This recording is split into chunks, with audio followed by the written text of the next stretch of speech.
TV. We are going to send our reporter back to 16th century France in a time machine. So, this is the Grace L. Ferguson Storm Door and Time Machine Company. Travel to the past. It's really a blast. 89% accuracy.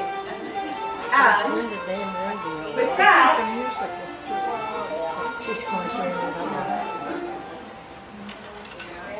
I will let our fairy godmother and godfather begin the proceedings. Well, what would you like to do tonight, dear? Oh, you're so bad. Oh my goodness. How about later? Okay. I have a headache right now. Okay, let's what's on the item? It is. Well, you take it. I'm not supposed to have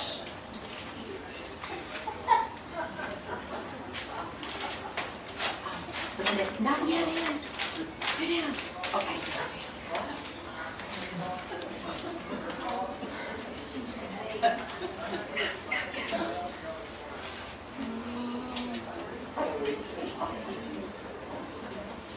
Good evening, ladies and gentlemen.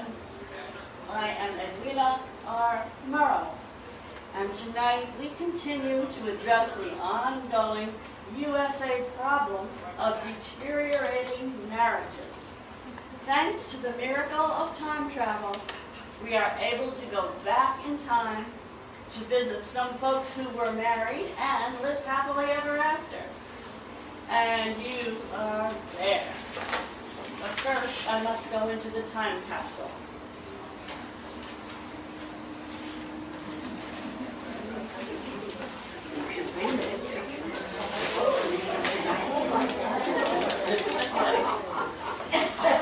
Oh, and we're on our way back in time, and where are we?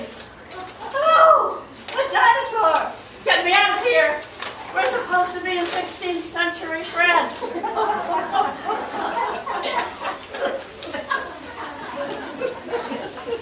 Okay, we'll start this thing up again.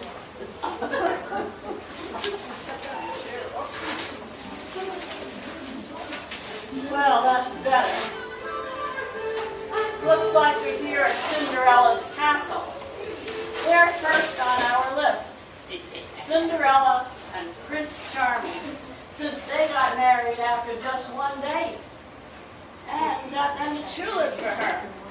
And yet the book said they lived happily ever after. okay.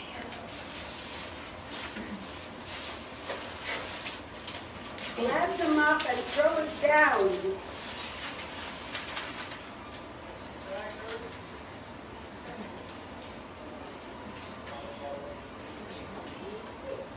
Priscilla, how many times have I told you?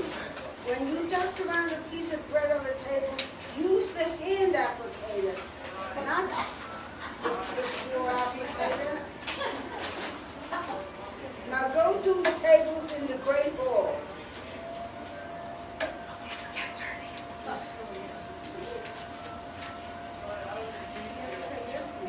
Excuse me, madam. Your Highness. Are you Cinderella? Well, I haven't been called that in some 600 years. You may call me Ellie or Your Highness. What do you want? Why are you here and why are you dressed in such odd clothes? Well, I'm interviewing people who've been married a long time. And I'm from the 21st century, and this is the kind of clothes we wear. Huh. I think I'm glad to be stuck in a book for 500 years. You want to talk to us about our marriage? Well, you'll have to wait for Char to get home. He's out hunting. Char? Do you mean Charming? Prince Charming? Yeah. And Charcoal King. He likes to hunt, shave the heads, and grill the beasties he kills. Ugh, men are such barbarians. The Great Hall is full of heads. Heads? Yes, you know, like every good hunter, he likes to hang the heads of the trophies. Boar's head, deer heads, elk heads, the head of Borax the Barbarian, and a robin's head. Robin head. He was going for the dragon who was eating the robin. Unfortunately, he got the robin.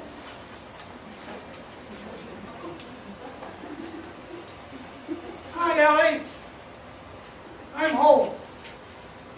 Guess what? I've got an anniversary present.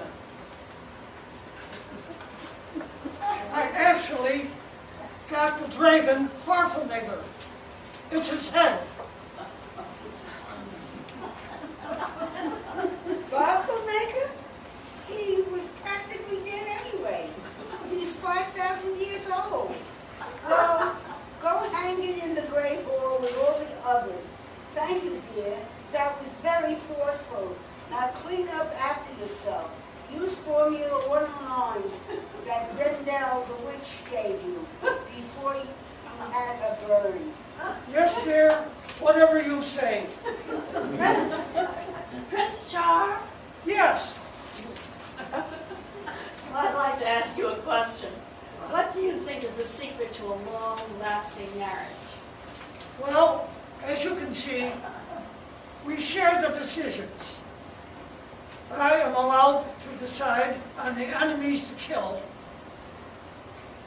the beasts to kill, and where to hang the heads. What about Her Highness? Oh, she makes the foreign policy decisions, the decisions about how to raise the children, the financial decisions, and so on. And of course, her own business decisions. Now, if you will excuse me, I shall leave and take my head, dragon head, and hang it up. Thanks, Prince. Now, Cinderella, you run a country, and you have children, and you run your own business. Sure, why not? And I manage it all perfectly. After all, I am a woman, and I live in a fairy tale world. Well, what business do you have?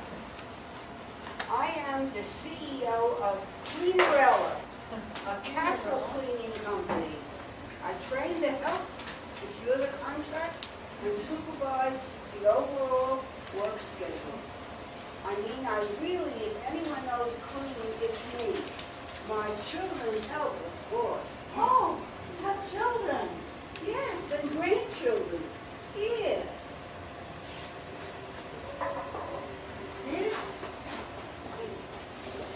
Here's our first. Oh, look. Here's little Elenita on her first birthday. And here's...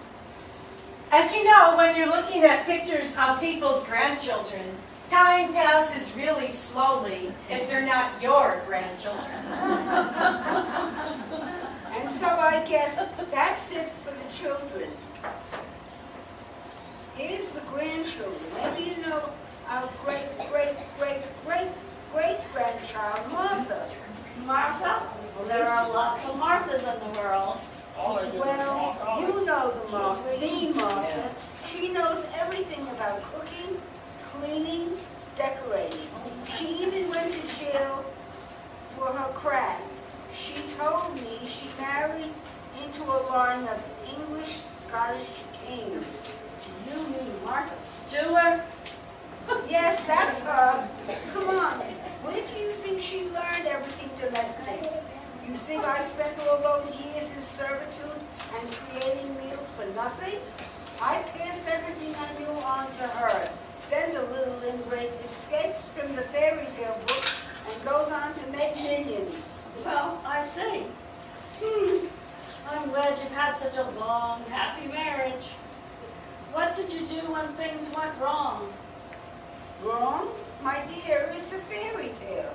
I just called the fairy godmother, and if she weren't available, we could always shut the book and say, that's all for tonight, kiddies. See you tomorrow. Well, there you have it, folks. The secret of a long, happy marriage, shared decision-making, and a fairy tale life. And now, oh God, it's into the time machine again. Didn't say. Too far away.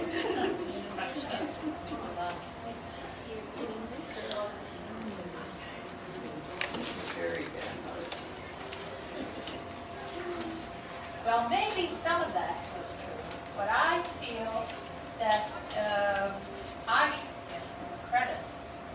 I mean, what about the pumpkin into a coach?